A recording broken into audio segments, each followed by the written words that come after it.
Нурманалиев бүгүнкү жаназа көрсөтүүбүздүн коногу. Жан дили менен чыгармачылыкка берилип, кол ойнотуп коңу сүйлөткөн каарманыбыз Жалал Абад шаарына караштуу Кызыл Суу айылында төрүлгөн.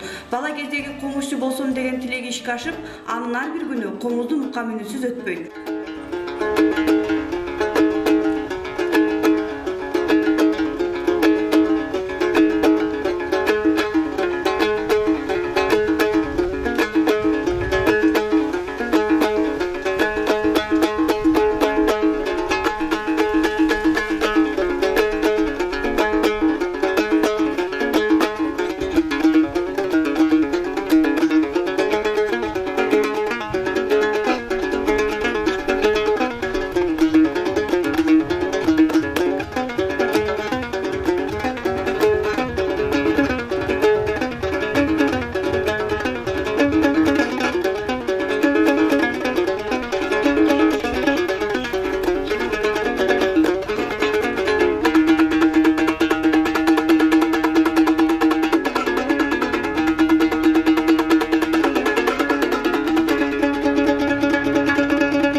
Токтомурат агай 35 жылдан бери ушу маданият тармагында эмгектенип жатасыз да. Ушу сиздин комуз четкен гүлөрүңүздү угуп тамшаган адамдар көп да. Ушу комузду кантип үйрөнүп калдыңыз эле? Чыгармачылыкка кантип аралашып калдыңыз? Ушу жөнүндө айтып берсеңиз. Мен 6 жашымдан баштап атаман комузду үйрөндүм. Онду бүткүчөктү ушул атаман гүлөрдү үйрөнүп, анан четтилдим. Анан райондук областык каработа мектеп окуучуларда катышып алдыңкы орундарды ээлеп жүрдүм. Андан кийин оңтүстүктөн кийин Ошто музыкалык окуу жайга тапшырып ал жерде Жогорку Көкүмүт деген агайдын колунда да окудум. Бош Мадазин деген агайдын колунда окудум. Андан кийин ал жерде окуганда областык педагогикалык институтунда тапшырып, ал жерден 4 жыл окуп, аны бүтүп, андан кийин Сузак районуна келип, музыкалык мектепте мугалим болуп иштедим, директор болуп иштедим, Октябрьский музыкалык мектебинде. Анан азыр болсо Сузак районундагы балдар музыкалык мектебинде директор болуп иштеп келдим.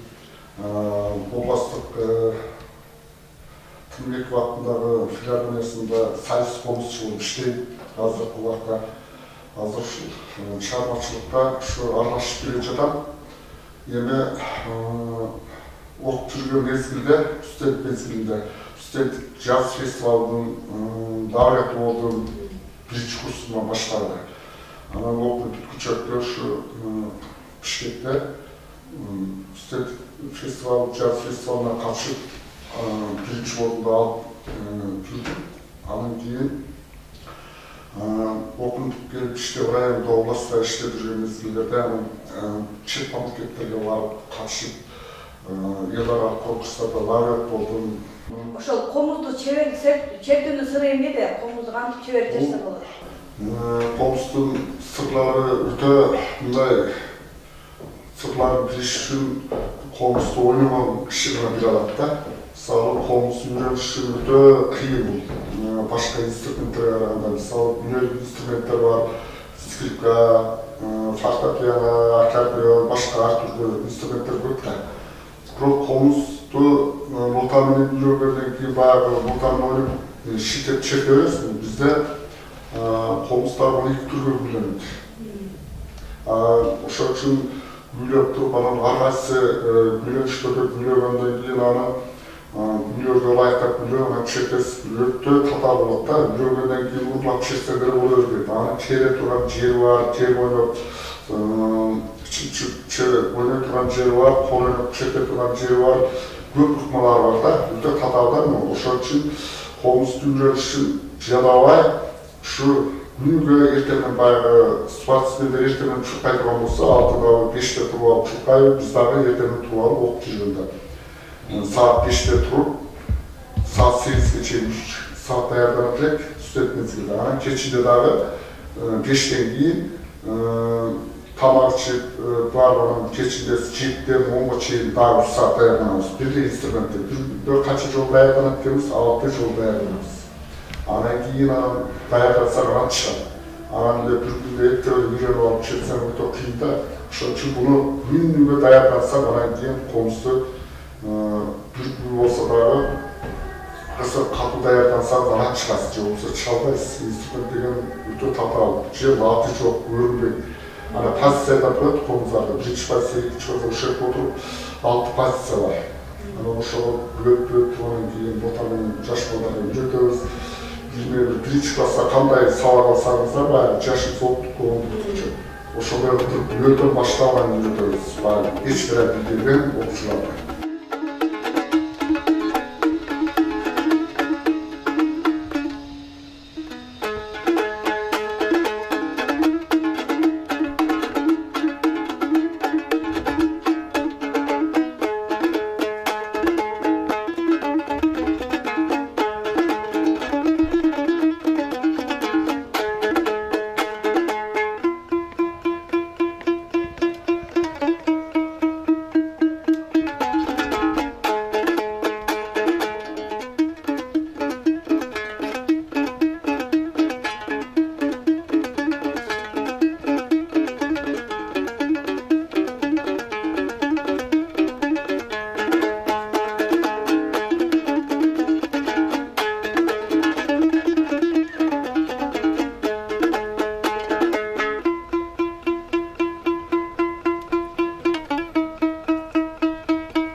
комуздун түрлөрүн да айтышат да, мисалы өрүк комуз деп айтышат, талдан жасалган комуз деп. Кайсысы жакшы?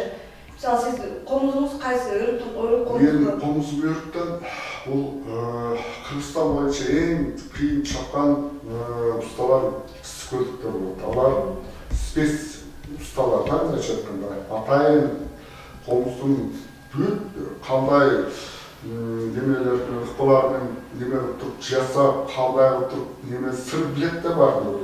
Ушул башынан баштап кээбиркилер айтып атат, усталар көңгө өрттү көмүш керек деп. Жок, андай кылбайт экен. Алар өздөрүн кургатып көлөккө жиберген. Анан кийин өздөрүнүн немелер сырлары бар экен да. Ошолордон бери жасап, анан кийин таптап, соңго чыгарат экен. Ошол жагына ошол скөбүн комузу жаш.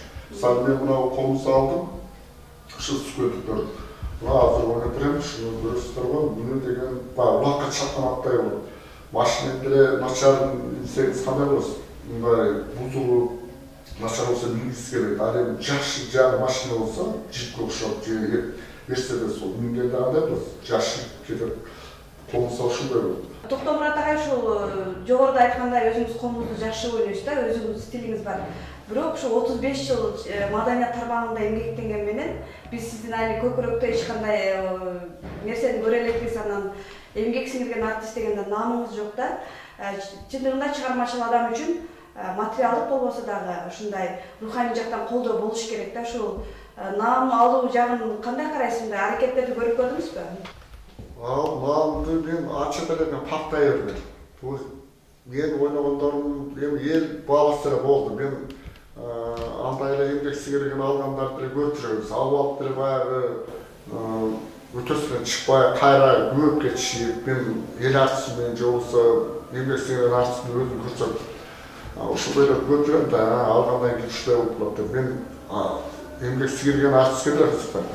Мен эмне ушу комуз кылымдар бою жашап, ушу комуз элге жетсе экен, ушу кыргыздын комузу дүйнөгө таанылып, кыргызды таанытса экен, ушу кыргыз эли бар экен, ушундай мамлекети бар экен, кыргыз эли ушундай адам экен деп, ушундай таланттуу адам экен деп ойлосун деп, баягы комузду неме кылабыз да, мындай неме кылып дүйнөгө таркатса экен деп. Бирок жылда жазабыз. Мына Акаев малында мен концертте мына парк театрда ойнодум. 2 жолу бирге отурдум. Бир ошо театрда ойноп туруп, күлүп ойноп бергенде ошо айткан экен. Мына балага эмгек сиңирген артисттин мага бергиле десе, биякта секин башка жака буруп келгендер бар экен, пишет. Акчаны неме кылат окшойт аяктагылар. Мага эч бир айткан жок. Просто беребиз деп жазып, ар жылы 5 жылдан бери жазып атабыз. Ошондон бери 10 жылдан бери жазып атабыз. Эчтеке келип таң калам. Анан кыргыз үйгө 3 жолу отуруптум Акаевдин. Кыргыз отурганда дагы чыгып алганын дагы ойлоп көрсөм, бир окуучубуздун бар эле дастандарда болушмадастай болуп чертип турган деп айтты да. Эми мен бактаганда эле эме болуп кетти, өтүп баягы билем да.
сиздин көрсөтүүнүздүн салт суроосу деп айтабыз. Ошол жашоодогу сизди кубандырган жагдай кайсы? Анан өкүнүчкө салып өкүндүргөн учурлар кайсылар болду?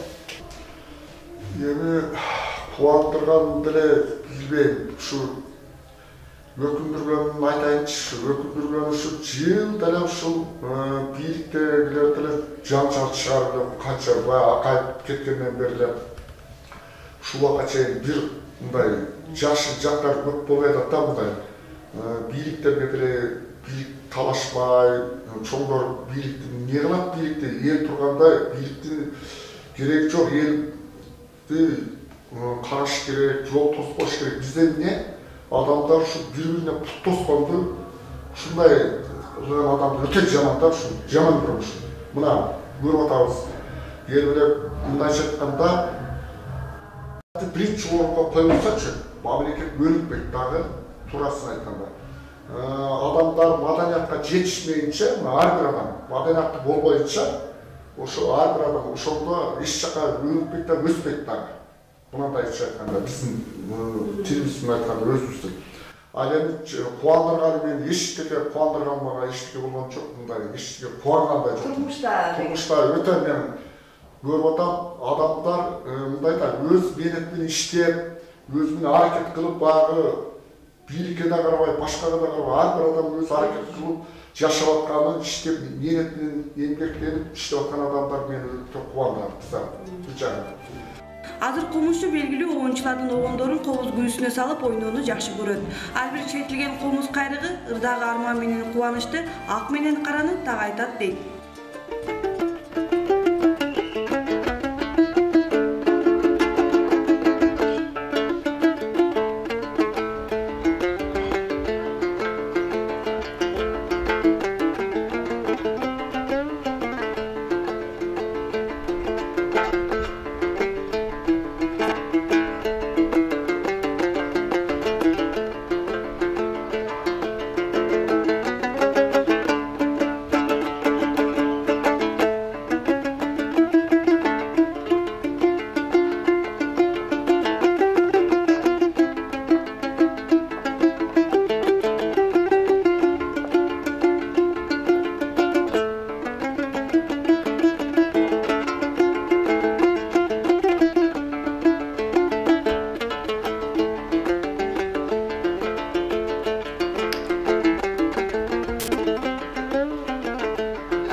окшогон жөнөкөйлүгү, комуз четкен көнөргүз таланты менен көпчүлүктү таң калтырган Токтомурат Осмоналиев үчүн башкысы белгилүүлүк эмес, комуз ыйлап комузун уккан өнөр аздектеген инсандардын бардыгы. Үй бүлөдө 4 баланын атасы болсо, 6 неберенин чоң атасы. Кайсыл жерде жүргөсүн башынан ак калпагын, колунан комузун түшүрбөгөн талантты таптар эмес, балыктар күн келгендиги айтпаса да белгилүү. Негизи өнөр сыйлап аздектегендер арабызда арбын болсун.